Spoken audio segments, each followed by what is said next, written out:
Hello दोस्तों, नमस्कार। आपका हमारे चैनल एसएस हिंदी कहानियाँ में बहुत बहुत स्वागत है। दोस्तों, कहानी का आनंद लेने के लिए कहानी को लास्ट तक देखें और कहानी पसंद आए तो वीडियो को लाइक और चैनल को सब्सक्राइब करना ना भूलें। तो चलिए शुरू करते हैं।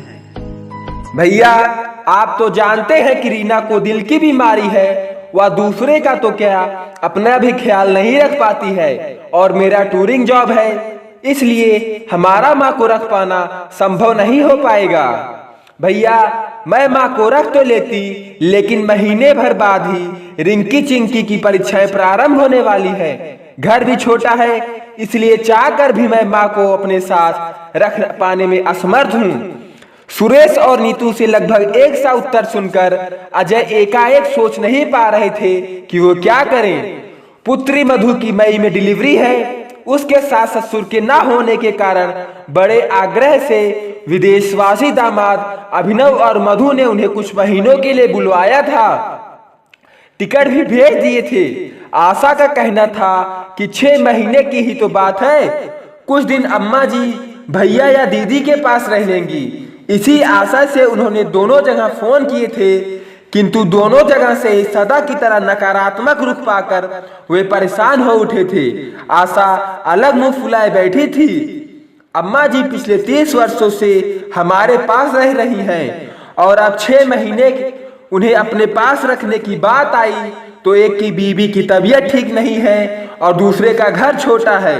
हमारे साथ भी इस तरह की अनेक परेशानियां कई बार आई, पर उन परेशानियों का रोना रोकर हमने तो उन्हें रखने के लिए कभी मना नहीं किया। क्रोध से बिफरते हुए आशा ने कहा, सुरेश सदा माँ के प्रति अपनी जिम्मेदारी से कोई ना कोई बहाना बनाकर बचता और जब भी अजय कहीं जाने का प्रोग्राम बनाते तो वह बनने से पूर्व ही ठंडे बस्ते में डाल दिया जाता था। यदि वे माँ को साथ ले भी जाना चाहते तो वे कह देती, बेटा इस उम्र में अब मुझसे घूमना फिरना नहीं हो पाएगा। वैसे भी तुम्हारे पिता की मृत्यु के पश्चात मैंने बाहर का खाना छोड़ दिया है, इसलिए मैं कहीं नहीं जाऊंगी। वे माँ को कभी भी अकेला छोड़कर कहीं जा नहीं पाए और ना ही माँ ने कभी उन्हें अपने मन से उन्हें कहीं घूमने जाने को कहा। उन्हें याद नहीं आता कि वे कभी आशा को कहीं घुमाने ले गए हों। आज मधु ने उन्हें बुलाया है, तब भी यही समस्या उठ खड़ी हुई है। पोती को ऐसी हालत में अकेली जानकर इस बार माँ ने भी उन्हें जाने की इजाजत दे दी थी, लेकिन सुरेश और नीतू के पत्रों ने उनकी समस्या को बढ़ा दिया था। आशा जहां इन पत्रों को पढ़कर क्रोधित हो उठी थी, वहीं माँ अपराधबोध से ग्रस्त हो उठी थी। उनकी समस्या को देखकर माँ ने आग्रह युक्त स्वर में कहा, तुम लोग चले जाओ बेटा, मैं अकेले रह लूंगी। 6 महीने की ही तो बात है। निसर नौकरानी मेरे पास सो जाया करेगी। आशा और माँ का रिश्ता भले ही कड़वाहट से भरपूर था, पर समय के साथ उनमें आपस में लगाव भी हो गया था। शायद इसलिए माँ के शब्द सुनकर पहली बार आशा के मन में उनके प्रति प्रेम उमड़ आया था, किंतु वह समझ नहीं पा रही थी कि क्या करें। इस उम्र में उन्हें अकेले छोड़ने का उसका भी मन नहीं था। यही हाल अजय का भी था। एक और पुत्री का मोह उन्हें विवश कर रहा था तो दूसरी ओर कर्तव्य बोध उनके पैरों में बेड़िया पहना रहा था। अभी वे सोच ही रहे थे कि पड़ोसी सूर्यकांत ने घर में प्रवेश किया और उनकी उदासी का कारण जानकर बोले, बस इतनी सी समस्या के कारण आप लोग परेशान हैं, हमसे पहले क्यों नहीं कहा। वो जैसे आपकी माँ है वैसे ही हमारे भी तो माँ है। आप दोनों निश्चिंत होकर बेटी की डिलीवरी के लिए जाइए। माँ जी की जिम्मेदारी हमारे ऊपर छोड़ दीजिए, उन्हें कोई परेशानी नहीं होगी। 6 महीने तो क्या, आप चाहे तो और भी रह सकते हैं। बार बार तो विदेश जाना हो नहीं पाता, अतः अच्छी तरह घूम फिर कर ही आइएगा। सूर्यकांत जी की बातें सुनकर माँ जी का भी चेहरा खिल उठा, मानो उनके दिल पर रखा बोझ उतर गया और उन्होंने स्वयं सूर्यकांत की बात का समर्थन कर उन्हें जाने के लिए प्रोत्साहित किया। पुत्री का मोह उनसे वह करवा गया था जो कि वो पिछले 30 वर्षों से नहीं कर पाए थे। 2 दिन बाद ही वे न्यूयॉर्क के लिए रवाना हो गए। वे पहली बार घर से बाहर निकले थे, पर फिर भी मन में वह खुशी और उमंग नहीं थी। उन्हें लगता था कि वे अपना मन वहीं छोड़कर कर्तव्यों की बेड़ियों में बंधे जबरदस्ती चले आए हैं। यद्यपि वे हर हफ्ते ही फोन द्वारा माँ का हालचाल लेते रहते थे, लेकिन उन्हें यही बात बार बार चुप चुप कर लहूलुहान करती रहती थी कि आवश्यकता के समय उनके अपनों ने उनका साथ नहीं दिया, यहाँ तक कि उनकी भावनाओं को समझने से भी इनकार कर दिया। वहीं उनके पड़ोसी मित्र सूर्यकांत उनकी अनुपस्थिति में शहर सीमा की जिम्मेदारी उठाने को तैयार हो गए। वे समझ नहीं पा रहे थे कौन अपना है कौन पराया, खून के रिश्ते या आपसी आवश्यकताओं को निभाते दिल के रिश्ते। कैसे हैं ये खून के रिश्ते जिनमें एक दूसरे के लिए प्यार, विश्वास, यहाँ तक कि सुख दुख में साथ निभाने का कर्तव्य भावना भी आज नहीं रही है। वे मानवीय संवेदनाएं, भावनाएं कहाँ चली गई जब एक दूसरे के सुख दुख में पूरा परिवार एकजुट होकर खड़ा हो जाता था। सुरेश और नीतू उनकी मजबूरी को क्यों नहीं समझ पाए। वे मधु के पास महज घूमने तो जा नहीं रहे थे कि अपना प्रोग्राम बदल देते या कैंसिल कर देते। माँ सिर्फ उनकी ही नहीं, उन दोनों की भी तो है। जब वे पिछले 30 वर्षों से उनकी देखभाल कर रहे हैं तो मात्र कुछ महीनों उन्हें अपने पास रखने में उन दोनों का भला कौन सी परेशानी हो जाती।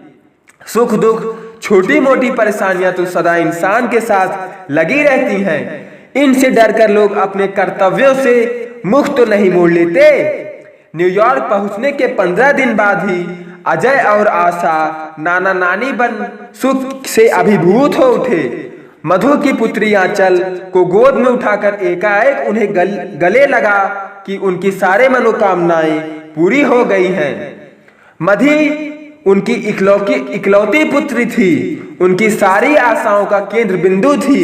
उसका विवाह अभिनव से इतना दूर करते हुए बहुत सी आशंकाएं उनके मन में जगी थी, पर अपने मित्र सूर्यकांत के समझाने व मधु की अभिनव में रुचि देखकर बेमन से विवाह तो कर दिया था, पर आने जाने दूरी के कारण उससे ना मिल पाने की बेबसी उन्हें कष्ट पहुंचा ही देती थी।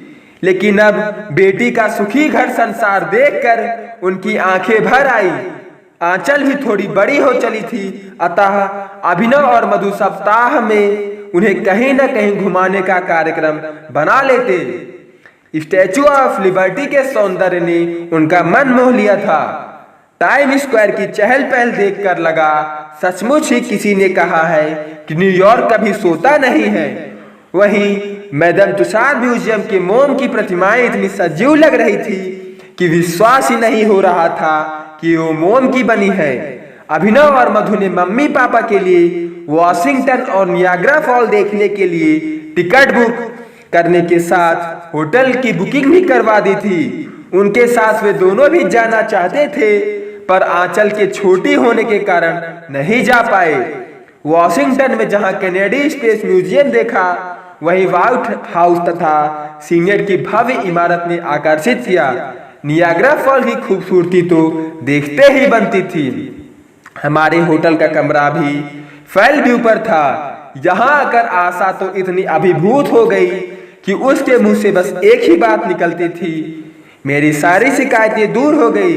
जिंदगी का मजा जो हम पहले नहीं ले पाए अब ले रहे हैं।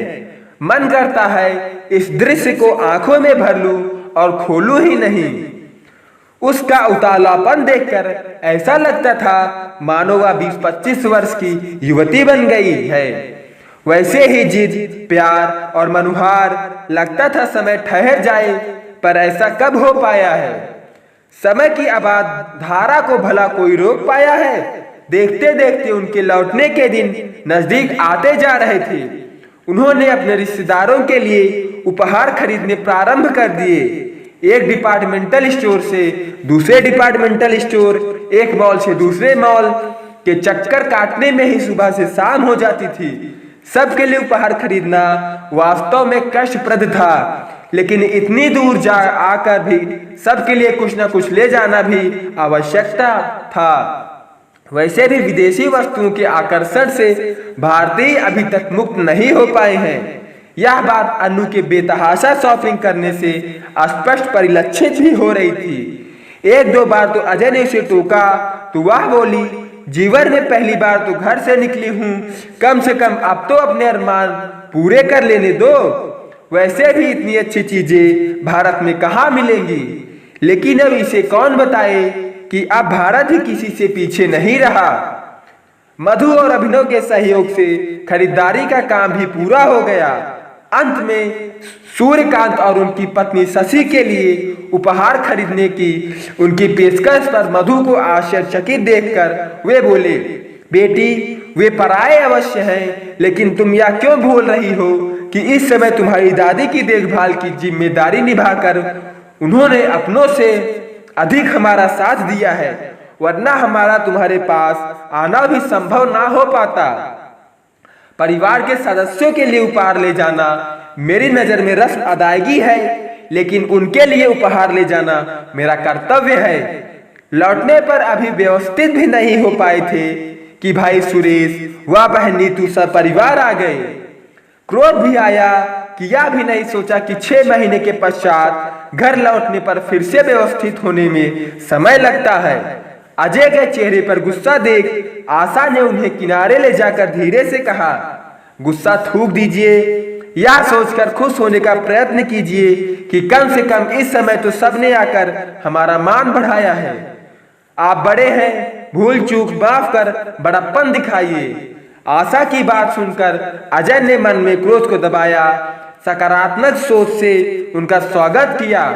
खुशी तो उन्हें इस बात पर हो रही थी कि सदा झुंझलाने वाली आशा सबको देखकर अत्यंत खुश थी।